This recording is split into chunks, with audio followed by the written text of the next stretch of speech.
ഈശോ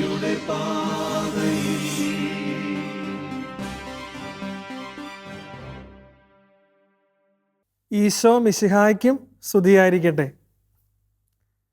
ഈശോയുടെ സമാധാനവും സ്നേഹവും സന്തോഷവും ആശ്വാസവും എല്ലാവർക്കും ആശംസിക്കുന്നു.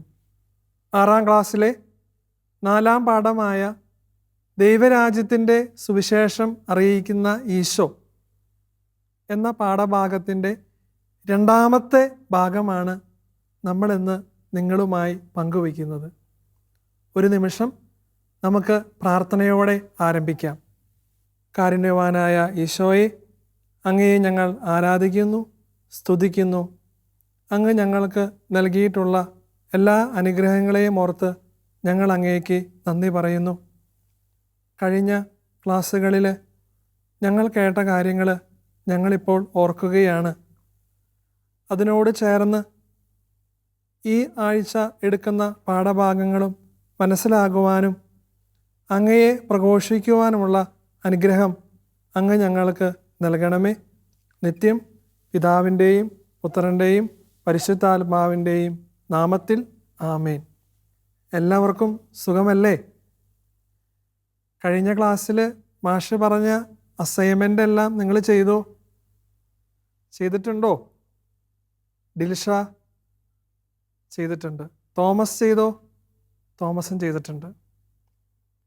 നിങ്ങൾ ഈശോയുടെ ദൗത്യത്തിൽ പങ്കുപറ്റാൻ സാധിച്ചോ? സാധിക്കണം. ചോദ്യങ്ങളെല്ലാം നിങ്ങൾ പഠിച്ചില്ലേ? പഠിച്ചിട്ടുണ്ട്. നമുക്ക് പാഠഭാഗത്തിലോട്ട് പ്രവേശിക്കാം. ഈശോയുടെ ദൗത്യത്തിലെ ആദ്യത്തെ 3 എണ്ണമാണ് നമ്മൾ കഴിഞ്ഞ ക്ലാസ്സിലെ പാഠഭാഗത്ത് നമ്മൾ കണ്ടത്. ഈശോയുടെ 4ാമത്തെയും 5ാമത്തെയും ദൗത്യമാണ് നിങ്ങളുമായി ഇന്ന് പങ്കുവയ്ക്കുന്നത്. അതിൽ 4ാമത്തെ ദൗത്യം എന്താണ്? ആൽവിൻ 4ാമത്തെ ദൗത്യം ഈശോയുടെ ആൽവിൻ പറയുന്നുണ്ട്. അടിച്ചമർത്തപ്പെട്ടവർക്ക് സ്വാതന്ത്ര്യം.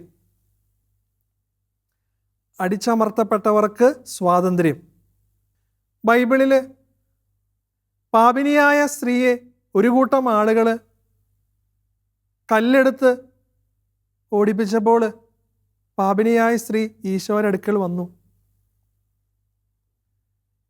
ഈശോ തന്നോട് എന്താണ് പറയുക എന്ന് ആകാംക്ഷയോടെ ഇരുന്ന ആ സ്ത്രീയോട് ഈശോ പറഞ്ഞത് മേലിൽ പാപം ചെയ്യരുത് എന്നാണ്. പാപത്തിൻ്റെതായ ബന്ധനത്തിൽ നിന്നും ആ സ്ത്രീക്ക് ഈശോ അവിടെ സ്വാതന്ത്ര്യം കൊടുക്കുകയാണ്.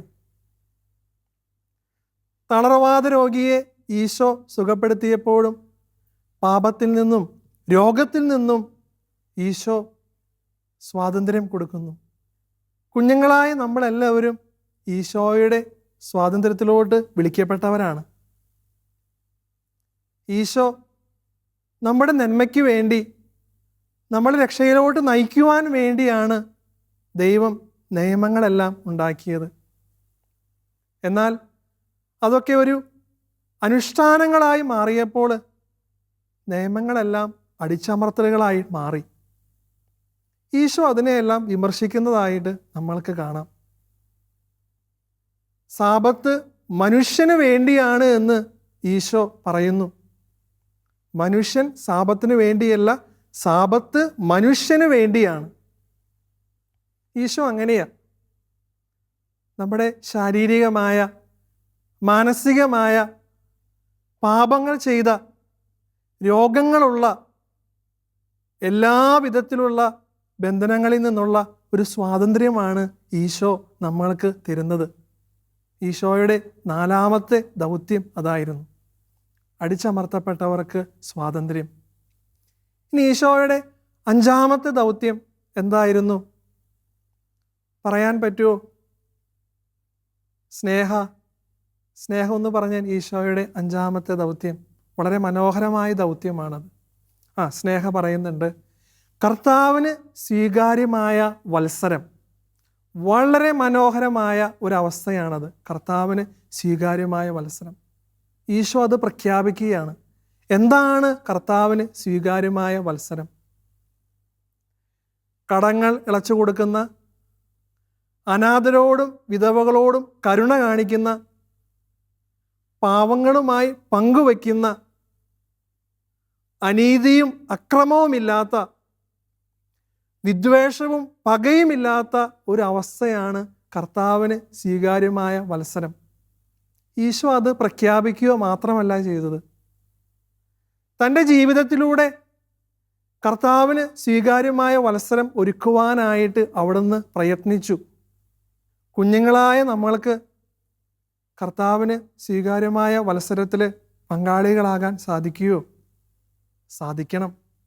നമ്മുടെ സ്നേഹം കൊണ്ട്, നമ്മുടെ കരുണ കൊണ്ട്, നമ്മുടെ ദയ കൊണ്ട്, നമ്മുടെ പങ്കുവയ്ക്കൽ കൊണ്ട് കുഞ്ഞുങ്ങളായ നമ്മൾക്ക് അതിന് സാധിക്കണം.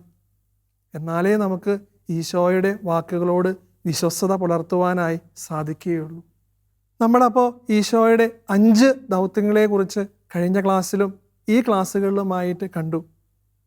മാഷ് അതൊന്നും കൂടി പറയുകയാണ്. 5 ദൗത്യങ്ങൾ നിങ്ങൾ ശ്രദ്ധിച്ച് കേൾക്കണം. ഒന്നാമത്തേത് ദരിദ്രർക്ക് സുവിശേഷം. രണ്ടാമത്തേത് ബന്ധിതർക്ക് മോചനം. മൂന്നാമത്തേത് അന്ധർക്ക് കാഴ്ച. നാലാമത്തേത് അടിച്ചമർത്തപ്പെട്ടവർക്ക് സ്വാതന്ത്ര്യം. അഞ്ചാമത്തേത് കർത്താവിന് സ്വീകാര്യമായ വത്സരം. ഈ 5 ദൗത്യങ്ങളും നമ്മുടെ ഈ 2 കൈയിലും ഉണ്ടായിരിക്കണം. ഈശോയുടെ പ്രത്യേകത, ഈശോയ്ക്ക് പ്രബോധനങ്ങൾ മാത്രമല്ല, ഈശോ അത് ചെയ്ത് കാണിക്കും. ഈശോയ്ക്ക് പ്രഖ്യാപനങ്ങൾ മാത്രമല്ല, ഈശോയ്ക്ക് പ്രവൃത്തിയും കൂടിയുണ്ട്. ദൈവരാജ്യം ഭൂമിയിൽ സ്ഥാപിക്കുവാനായിട്ട് ഈശോ തൻ്റെ ജീവിതത്തിൽ ഉടനീളം പ്രയത്നിച്ചു. ഈശോയ്ക്ക് എങ്ങനെയാണ് സാധിച്ചത്?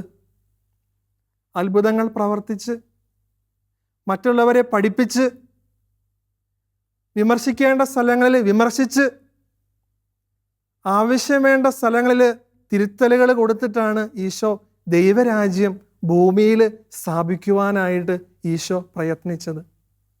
ഈശോ അങ്ങനെയാ. നമുക്കും ഈശോയുടെ പോലെ ആകണ്ടേ കുഞ്ഞുമക്കളെ? ആകണം അല്ലേ? നമ്മളാകണം. നമ്മളതിന് പ്രയത്നിക്കണം.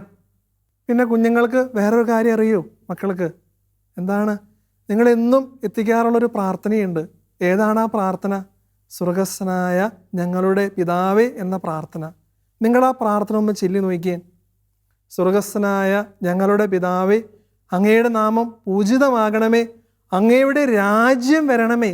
നമ്മൾ എന്നും പ്രാർത്ഥിക്കാറുണ്ട്, അങ്ങയുടെ രാജ്യം വരണമേ എന്ന്. ദൈവരാജ്യ വരവിനായി ഞാനും നിങ്ങളെല്ലാം എല്ലാ ദിവസവും പ്രാർത്ഥിക്കുന്നുണ്ട്. ദൈവരാജ്യം എന്ന് പറഞ്ഞാൽ അതിന് വേറെയും മനോഹരമായ ഒരു നിർവചനമുണ്ട്. ദൈവരാജ്യം എന്നാൽ ദൈവത്തെ പിതാവായും മനുഷ്യരെല്ലാം സഹോദരരായും നമ്മൾ കാണുന്ന ഒരു അവസ്ഥയാണ് ദൈവരാജ്യം. മക്കളൊന്ന് ആലോചിച്ച് നോക്കിയാൽ, ദൈവത്തെ പിതാവായി മനുഷ്യരെല്ലാം നമ്മുടെ സഹോദരരായി.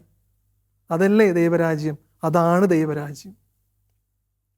സഭാമക്കളായ എൻ്റെയും മാഷിൻ്റെയും നിങ്ങളുടെയും എല്ലാം ദൗത്യം ദൈവരാജ്യ വരവിനായി ജീവിക്കുക, പ്രയത്നിക്കുക എന്നുള്ളതാണ്. ഈശോയുടെ ജീവിതവും ഈശോയുടെ പ്രബോധനങ്ങളുമെല്ലാം ഈശോയുടെ ശിഷ്യരോ അവരുടെ ശിഷ്യരോ അത് രേഖപ്പെടുത്തി വെച്ചിട്ടുണ്ട്. അങ്ങനെ രേഖപ്പെടുത്തി വെച്ച വിശുദ്ധ ഗ്രന്ഥ ഭാഗങ്ങളാണ് സുവിശേഷങ്ങൾ എന്ന് പറയുന്നത്. 4 സുവിശേഷങ്ങളാണ് നമുക്കുള്ളത്. വിശുദ്ധ മത്തായി, വിശുദ്ധ മാർക്കോസ്, വിശുദ്ധ ലൂക്ക, വിശുദ്ധ യോഹന്നാൻ. കുഞ്ഞുങ്ങൾ നിർബന്ധമായും ഈ സുവിശേഷങ്ങളിലൂടെ വായിക്കണം, കടന്നു പോകണം. ഈശോയുടെ ദൈവരാജ്യ പ്രഘോഷണത്തിന് കൂടുതൽ തെളിവുകൾ നമുക്കതിൽ നിന്ന് കിട്ടുവാനായിട്ട്, ലഭിക്കുവാനായിട്ട് സാധിക്കും. കുഞ്ഞുങ്ങൾ എന്തായാലും വായിക്കണം. നിങ്ങൾ വായിക്കുന്നുണ്ടെന്ന് അറിയാം. എന്തായാലും ഈ സുവിശേഷ ഭാഗങ്ങൾ നിങ്ങൾ വായിച്ചിരിക്കണം. 6ാം ക്ലാസ് ഈ വർഷം പൂർത്തിയാകുമ്പോൾ ഈ 4 സുവിശേഷങ്ങളും കുഞ്ഞു മക്കൾ നിർബന്ധമായി വായിച്ചിരിക്കണം. ഈശോയുടെ ദൈവരാജ്യ പ്രഘോഷണം നിങ്ങൾ മനസ്സിലാക്കണം. പ്രധാനമായും ഇത്രയും കാര്യങ്ങളാണ് നമുക്ക് ഈ പാഠഭാഗത്ത് തിരുസഭ നിങ്ങൾക്ക് നൽകിയിരിക്കുന്നത്. കുഞ്ഞുങ്ങൾക്ക് മനസ്സിലായി എന്ന് ഞാൻ വിചാരിക്കുന്നു.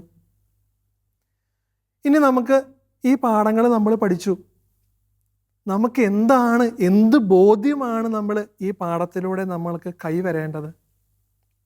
നമുക്ക് കൈവരേണ്ട ബോധ്യം മനുഷ്യവംശത്തെ മുഴുവൻ എല്ലാവിധ ബന്ധനങ്ങളിൽ നിന്നും മോചിപ്പിക്കാനായിട്ട് ഈശോ കടന്നു വന്നു എന്ന ഒരു ബോധ്യം നമുക്കുണ്ടായിരിക്കണം. നമ്മുടെ മനോഭാവം എന്തായിരിക്കണം?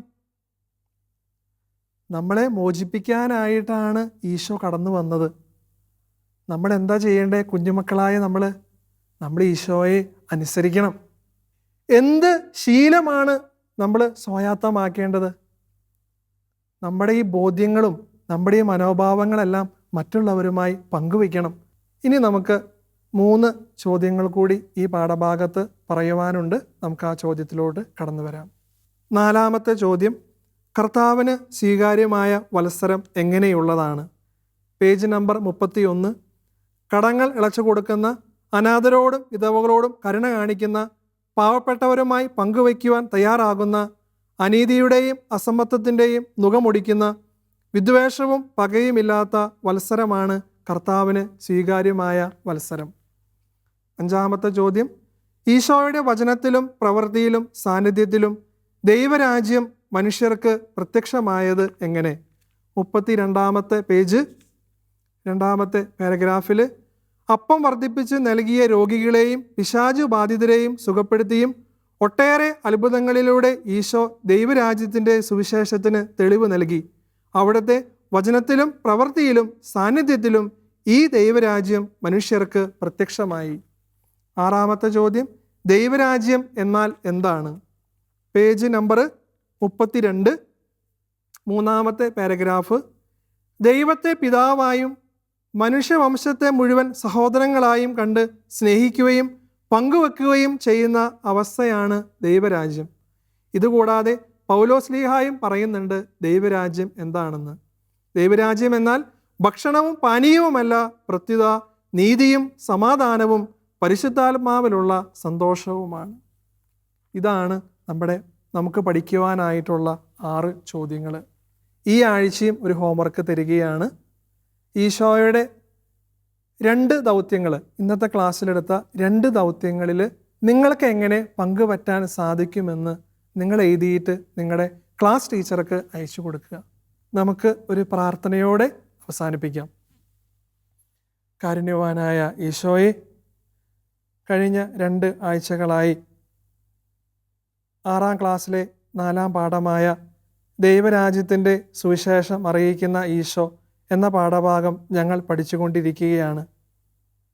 അങ്ങ് ആഗ്രഹിക്കുന്ന രീതിയിൽ ഈ പാഠഭാഗത്തിനനുസരിച്ച് ജീവിക്കുവാനും അങ്ങയെ പ്രഘോഷിക്കുവാനുള്ള അനുഗ്രഹം അങ്ങ് ഞങ്ങൾക്ക് നൽകണമേ. നിത്യം പിതാവിൻ്റെയും പുത്രൻ്റെയും പരിശുദ്ധാത്മാവിൻ്റെയും നാമത്തിൽ ആമേൻ. ഒരു വചനം കൂടി മാഷ് പഠിപ്പിക്കാം. ഈ പാഠഭാഗം കഴിയുമ്പോൾ നിങ്ങൾ ആ വചനം വരുന്ന ആഴ്ചയിൽ മുഴുവൻ 10 പ്രാവശ്യം നിങ്ങൾ ചെല്ലണം. വചനം ഇതാണ്: കർത്താവേ കർത്താവേ എന്ന് വിളിച്ചപേക്ഷിക്കുന്നവനല്ല, എൻ്റെ സ്വർഗസ്ഥനായ പിതാവിൻ്റെ ഇഷ്ടം നിറവേറ്റുന്നവനാണ് സ്വർഗരാജ്യത്തിൽ പ്രവേശിക്കുക. ഈ വചനഭാഗം മക്കൾ ഈ ഒരാഴ്ച മുഴുവൻ നിങ്ങൾക്ക് പറയാൻ പറ്റുന്ന സമയങ്ങളിലൊക്കെ പറഞ്ഞ് പ്രാർത്ഥിക്കുക. ഈശോ എല്ലാവരെയും അനുഗ്രഹിക്കട്ടെ. ഈശോയുടെ സമാധാനവും സന്തോഷവും എല്ലാവർക്കും നേരുന്നു. നന്ദി.